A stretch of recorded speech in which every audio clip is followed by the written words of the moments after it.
दादी दरबार कितने है? अच्छा इधर पिछले रास्ते है।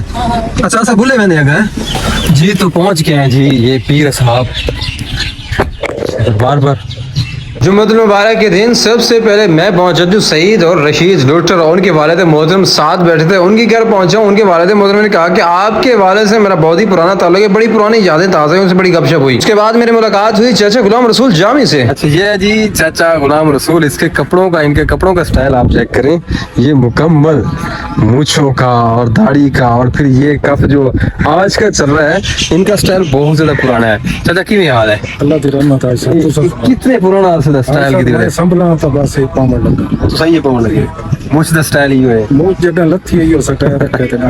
अच्छा तब्दील में वो चोणा वाला जी इस तरह चोणा वाला मुंह ढाला चोणा नहीं पता पिछी चोणा ये नो नहीं पता मुंह डाले सिर्फ बाजू वाला चोणा ए वल्दा वल्दा तकरीबन एक कितना सा गुजर गया तकरीबन ये स्टाइल ये सटा नो 88 तो गया 88 तो शुरू की था 88 खत्म हो गया ये बात फिर आगे वाला वाला है वाला मैं नहीं तो सारा स्टाइल में बोले वाह चाचा ये चाचा गुलाम रसूल है 7.5 मीटर मेरा कपड़ा लग रहा है ऐसा। अच्छा 7.5 मीटर में तो दूसरा थोड़ा छोटे पाँव 1.5 मीटर दिया बाजू बन दे वाह ये चोणा भी चोणा खुले चोणा निकालो चोणा अच्छा चोणा का स्टाइल देखो जी वाह भैया तो दर्जी को स्पेशल होना है पुराने दर्जी भाई साहब नवे नहीं बना सकते। अच्छा सिर्फ यही नहीं बल्कि इनका ये स्टाइल और फिर इनकी पुरानी एक साइकिल जिसे हम 15-20 साल पहले छोटे होते देखते रहते थे आज तक वही साइकिल चल रही है। हाजी साहब साइकिल का फायदा हाजी साहब फायदा ये साइकिल का भाई पूरा जिस्म फ्रेश रहता है। हाँ चेले दर्द नहीं पौंदा जोड़ा दर्द नहीं पौंदा बंदे डॉक्टर को भाईदे रहंदे नहीं हाँ। करो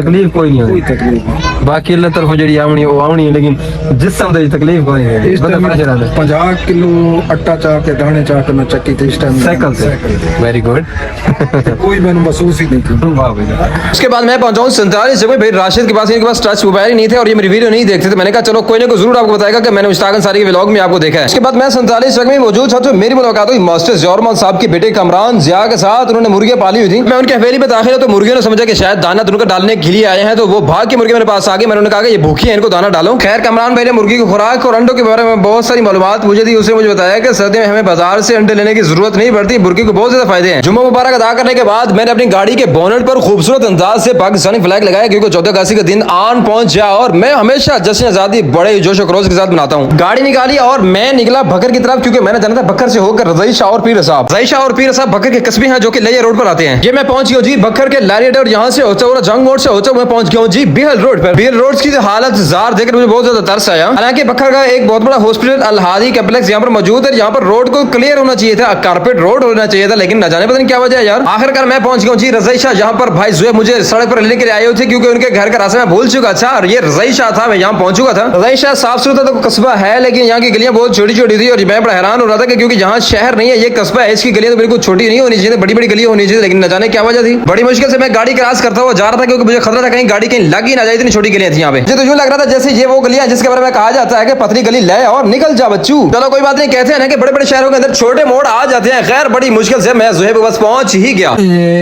अल्लाह खैर कर ज़ुहैब भाई एक खाली दे पैर आया नहीं बस में काम हो गया। ये ज़ुहैब भाई हैं जी, इनके पास में आया रज़ई शाह पे। छोटी छोटी गलियां यार रज़ई शाह दी सारी हैं। अच्छा गलियां तो छोटी छोटी हैं, ना तो बड़ा सुना हुआ रज़ई शाह का काफी अरसे बाद आया हूँ। अच्छा ठीक क्या हाल है? ज़ुहैब भाई से खातिर तवाज़ुन होने के बाद हमने जाना था पीर साहब। निकले पीर साहब की तरफ। ज़ुहैब भाई का भतीजा भी साथ था। पीर साहब में एक पीर साहब है जिसके नाम से ये पीर साहब मशहूर है। यहाँ पर एक पीर की कब्र है जिसके बारे में हमने हिस्ट्री लेनी थी। अभी पहुंच गए जी पीर साहब।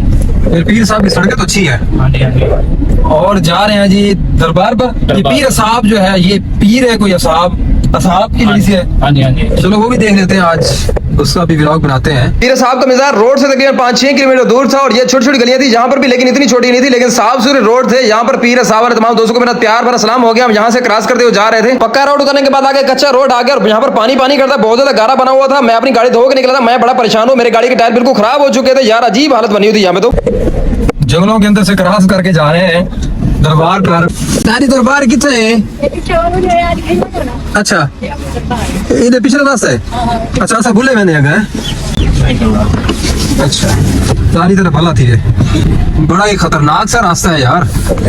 अरे भाई, हाँ जी हाँ जी, यार ये तो बड़ा जंगल है। रात के वक्त यहाँ आना तो बहुत मुश्किल मुश्किल है बहुत। देखो ये देखे टूटे फूटे हुए, लगता है जिन्नात का बसेरा यहाँ हाँ जी, हाँ जी, पे। देखें आप सामने उधर देखें तो वही तो मैं कह रहा हूँ ना कि यहाँ पे तो जिन्नात का बसेरा कहीं रहा है किसी की। हाँ इधर रहते हैं लोग। अंदाजी थोड़ा मकान है, ये थोड़ा मकान है। अच्छा, इतनी जिंदगी गुजरे थे पे। अच्छा, ओए, मतलब ये पुराने तोरे मकान है, हुन बे मकान ये अपने पुराने यानी कि हुन नवे मकान बना के देनो था। बस इतना कौन होता है? अच्छा, ये तो कितने साल पुराने हैं ने? ये तुम्हारी तो पूरा तुम्हारे जमदे थे उसने तो। वाह भाई वाह, ये खजूरों के भी बाग और इधर तो माहौल बड़ा डिफरेंट सा माहौल है। चलो, वाह भाई वाह। बंदा गाड़ी को धो के निकले ना तो फिर आगे से रास्ता इस टाइप का आ जाए तो बंदा क्या करे, आप ये बताएं। अब मैं यहाँ से गाड़ी कैसे क्रॉस करूँ? ये इसके अंदर टायर बिल्कुल सारे गए और यूं लगता है जैसे वो सराय में हवा देवता के चढ़ी बहनी है। यूं लगता है जी। तो पहुंच गए हैं जी ये पीर साहब बार और मुझे बड़ी अरसे से चाहत थी इस बात की कि ये एक फेमस जगह है पीर साहब जिस नाम से है। वो पीर है, वो क्या है उसके बारे में मालूमात वो लेनी थी और गौर करना था उस पे।